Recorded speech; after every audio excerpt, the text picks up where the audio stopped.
Hello, everyone. Today we'd be discussing Weber's theory on religion.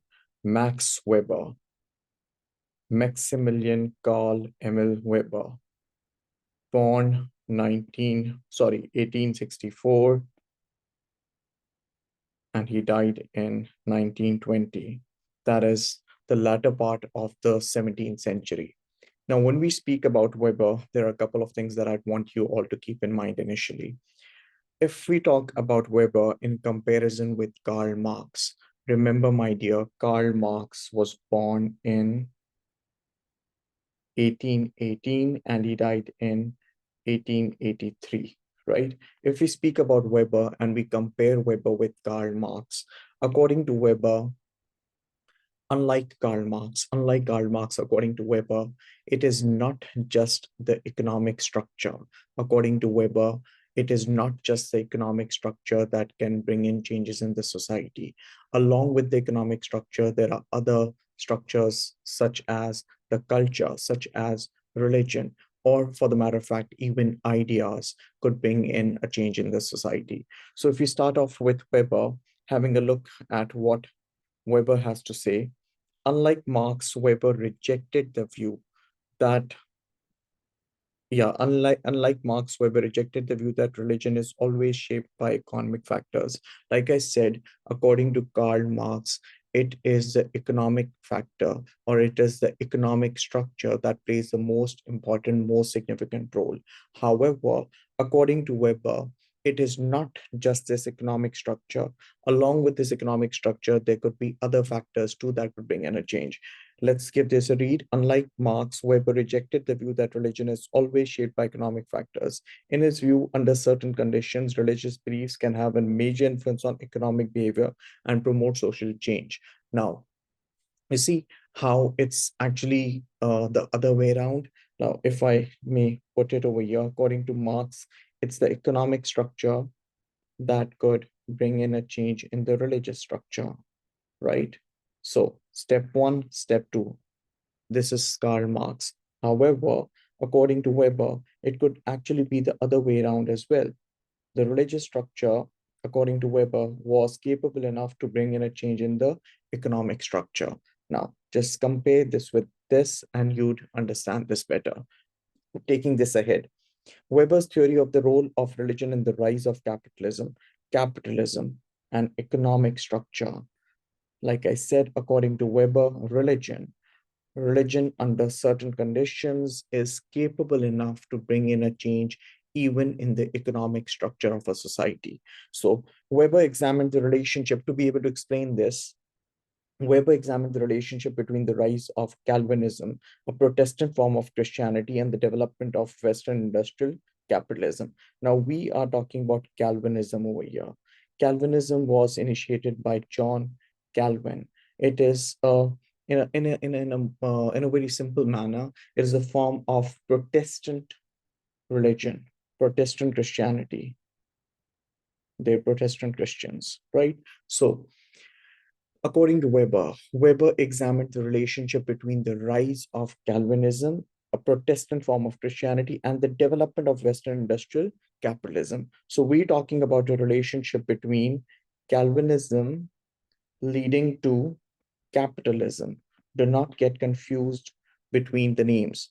Calvinism, a form of religion, a form of Protestant religion, being capable enough to bring in a change in the economic structure, leading to capitalism. So, in other words, according to Weber, Calvinism, a religion, was actually the reason behind the rise of capitalism. According to Weber, it was Calvinism that led to the rise of capitalism.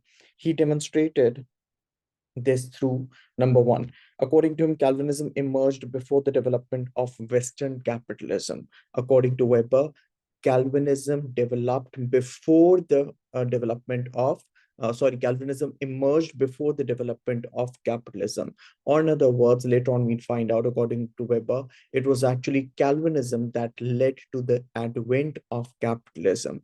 Calvinism led to capitalism. one. Number two, capitalism first developed in areas where Calvinism was influential. Like I said, we're talking about a relationship. Like I said, Weber is actually referring to a relationship between religion and the economic structure. Weber is actually referring to a relationship between how this particular form of religion, this particular form of Christianity that we're referring to as Calvinism, was responsible or was a major factor that led to the development of capitalism. Taking it ahead, so this is John Calvin, just in case if you're interested. The Protestant ethic. Calvinist Protestantism originated in the beliefs of John Calvin and his followers in the 17th century. Calvin led the Protestant Reformation in Switzerland and France. The term Reformation refers to attempts to reform the Roman Catholic Church and to the development of Protestantism in Western Europe. Now, I'd want you all to read this once on your own. Read this once. You might as well pause the video and read this once so that you understand this. This particular paragraph is trying to explain us how John Calvin, and along with his followers in the 17th century, was trying to bring in a reform, or was trying to reform Christianity, was trying to reform the Roman Catholic Church, right? The term Reformation refers to attempts to reform the Roman Catholic Church and to the development of Protestantism in the Western Europe, right? So I'm assuming we all know the difference between Roman Catholics and Protestants. Now, when we speak about Calvinists, these Calvinists, they're a form of Protestant or a subgroup of Protestants. So the Protestant ethic, it's pretty important that we understand what this word Protestant ethic means. Weber used this term to refer to the value that Calvinists placed on the importance of thrift, abstaining from pleasure, and the duty of hard work in one's calling. What does the word Protestant ethic over here mean? According to Weber, when Weber uses this term Protestant ethic, we are referring to how these Calvinists, that is the followers of John Calvin, they placed importance on abstaining from pleasure and to be working hard. Protestant ethic, Protestant ethic, or a moral guideline or a religious guideline that is advocating people to be working very hard and to be staying away from pleasure. Now, taking this ahead, the Protestant ethic, Calvinist Protestantism, originated in the beliefs of John Calvin and his followers in the 17th century. Calvin led the Protestant Reformation in Switzerland and France. The term Reformation refers to the attempts to reform the Roman Catholic Church and to the development of Protestantism in Western Europe. Now, let me explain you a couple of points that I'd want you all to understand first, and then keep in mind this would help you understand this particular topic better. Now, when we speak about these Calvinists, the people who followed Calvinism, they've also referred to as Puritans. I'll just write it down over here. Puritans, the followers of Calvinism.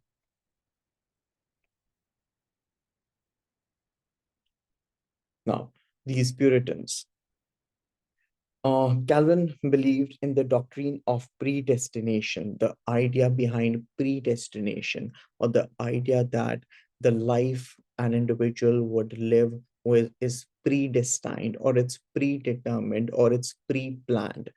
Calvin believed in the doctrine of predestination, that God had predetermined the world and that a distinct group of people, whom he's referring to as the elects, were destined to go to heaven. Now, according to this concept of predetermination, there are several people who are pre-selected or pre-elected, right? We're referring to them as elects over here, a group of people who are pre-selected or pre-elected to be going to heaven. Now, the elect had been chosen by God even before they were born. Unlike members of other religions, such as Roman Catholics, Calvinists believe that those who were not among the elect could not earn themselves a place in heaven. Now, as we all know, or are we aware, that many religions uh, believe that it is an individual's deeds in his or her life that lead him to place in heaven or hell. However, unlike this, or unlike what the Roman Catholics believed in, this particular subgroup of Protestants, that is Calvinists, they believe that those who were not among the elect could not earn themselves a place in heaven. No matter how well they behaved on earth, they could not change God's decision. So, in a nutshell, if we talk about this particular paragraph, through this paragraph, what we understand is that these Calvinists, they believed in the concept of predetermination. They believed that there were some individuals who were chosen to be the elects even before they were born. They were chosen to be elects even before they were born, and these elects were the people who were destined to go to heaven regardless of how well they behave in their life on earth. I repeat, regardless of how well they behave on their life in their life on earth, they would not go to heaven until and unless they have been predestined to go to heaven. Now, Weber pointed out that Calvinists had a psychological problem. Now, what sort of psychological problem is Weber referring to over here? Now, see, all of this is connected. Keep things, understand things in an order, right? So we're talking about Calvinists. Who are Calvinists? A particular form of a Protestant religion, right? These Calvinists, they believed that they would only go to heaven if they have been destined to go to heaven before they were born. However, there's a psychological problem. The psychological problem they have is because they do not know. No one knows that they've been, no one knows if they've actually been chosen to go to heaven or otherwise. So Weber pointed out that Calvinists had a psychological problem. They did not know whether they were among the elects. Consequently, they suffered from uncertainty about their status. Now, when through your religion, you know that you would only go to heaven if God has chosen you amongst the chosen ones. However, because of this uncertainty in terms of you either being an elect or otherwise, the reason that only the elect would be able to live good life on earth, right? If the behavior was exemplary, they could feel confident that they were among those chosen by God to go to heaven after death. The behavior was not an attempt to earn a place in heaven. Instead, this is important, instead, it was an attempt to convince themselves that they had been chosen to go there. Now, since according to their religion, regardless of how well they live during their life on earth, they could only go to heaven if they have been chosen amongst the ones who would go to heaven. But because they do not know because they do not know if they're actually amongst the ones who've been chosen to go to heaven, what they do is they now try to live an exemplary life on earth so that they could feel confident. Remember, a psychological problem, right? So that they could feel confident that they are amongst the ones who would be going to heaven. So it was an attempt, I repeat, it was an attempt to convince themselves that they had been chosen to go to heaven. Taking this ahead, the Protestant ethic developed first in the 17th century, Western Europe among Protestants, including Calvinists. This ethic was ascetic, encouraging abstinence from life's pleasure, an austere lifestyle, and self-discipline. Now, in a nutshell, these Calvinists, they believe they were supposed to work super hard. They were supposed to put in a lot of effort and not be indulged into any sort of pleasure during their life on earth. Calvinists saw their occupation or career as a calling, as something to which they had been called by God. Now we're talking the role of religion, right? Now you just look at how Weber explains these religious teachings actually led the Calvinists to live their lives in a particular manner, which eventually led to the development of capitalism, to the emergence of capitalism. Remember what I had said right at the beginning. According to Weber, there are instances under certain situations, religion is capable enough, has the potential capacity to be able to bring in a change in the society, and to which Weber tries to exemplify through the rise of capitalism. In a simple manner, according to Weber, it was religion that was responsible, that it was religion that actually led to the development of capitalism.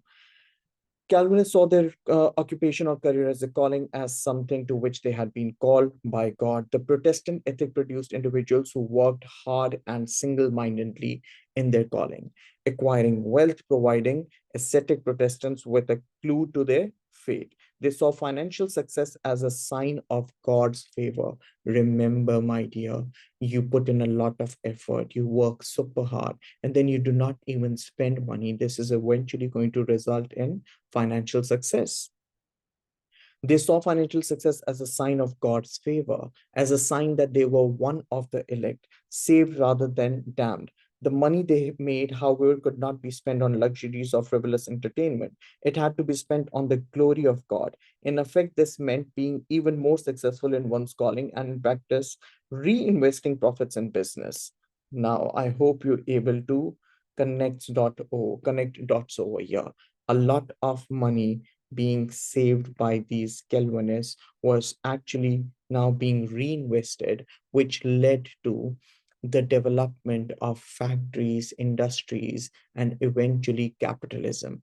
Therefore, the interpretation that the Calvinists put on the original doctrine of predestination contributed to them becoming the first capitalists. So, the money that was being earned through hard work of these Calvinists, the money that was being earned through the hard work of these Calvinists, it was eventually reinvested. Now, this money was used by entrepreneurs who had ideas, they lacked funding. This funding they received was from Calvinists, and Calvinists were able to be financially successful. Calvinists were able to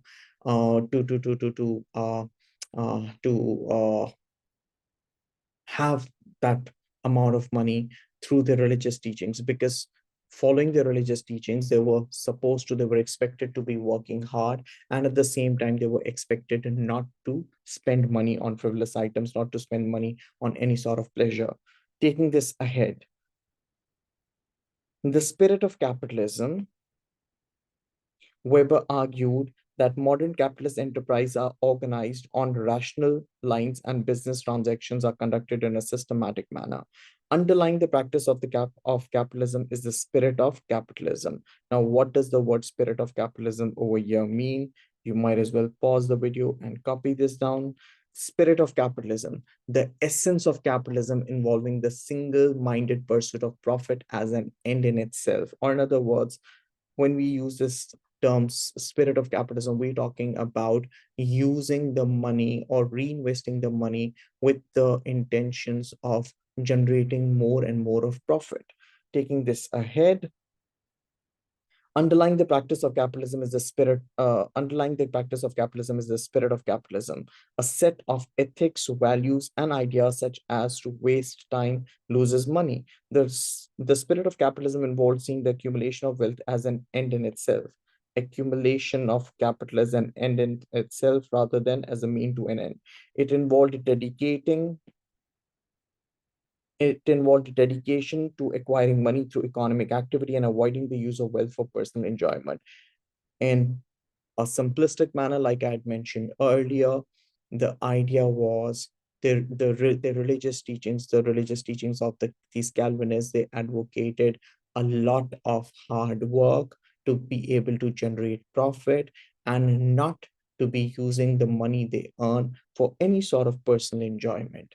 Weber claimed that the origins of the spirit of capitalism were to be found in the work ethic of ascetic Protestantism. He saw ascetic Protestantism as a vital influence in the creation and development of the spirit and practice of capitalism. So there you go. Like I had said right at the beginning, according to Weber, it is the religious value or the religious teachings of these Calvinists that led to the rise or the emergence or the development of capitalism. Making money became both a religious and a business ethic for these Calvinists. Finally, Weber noted that the importance of wealth creation and the restriction on spending, it encouraged saving and reinvestment. The ascetic Protestant way of life led to, see, the way of life their way of life led to the accumulation of capital, investment, and reinvestment. It produced the early businesses that expanded to create capitalism. Now, if we take this ahead and talk about non-Protestant societies or the societies where Protestantism has not taken over, or the societies where Protestants weren't, or Protestantism did not gain a lot of popularity. So, religion in non Protestant societies. Weber compared religions and economic development in different parts of the world in order to understand the relationship between religion and changes.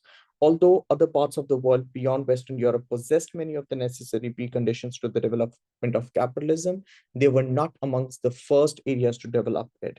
For example, India and China had technological knowledge, labor, and individuals engaged in making money. What they lacked, according to Weber, was a religion that encouraged the development of capitalism. Now, Weber is trying to further justify his claim that capitalism developed due to Calvinism. According to Weber, if you talk about countries like India and China, they did have technological knowledge.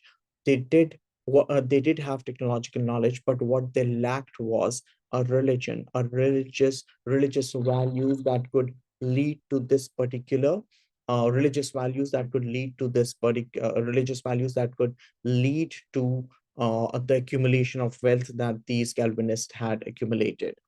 Materialism and Weber's theory. In Weber's view, he had shown that some religious beliefs could promote economic change. He claimed to have found a weakness in Marx's materialism, which implied that the economic system always shaped ideas.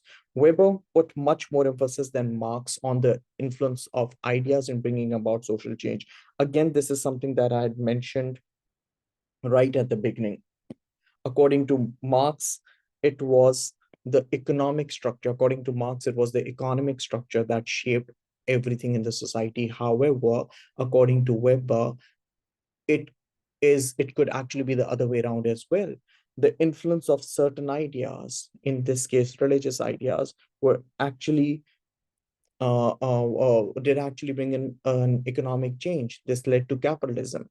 However, Weber also recognized the importance of the economy, material factors, and technology in making capitalism possible. Material factors were as important as ideas in the development of capitalism. Neither could be ignored in any explanation. So, in a nutshell, connecting it with what we had started off with, according to Karl Marx, it is the economic factor that brings in a change. However, according to Weber, it could actually be the other way around as well.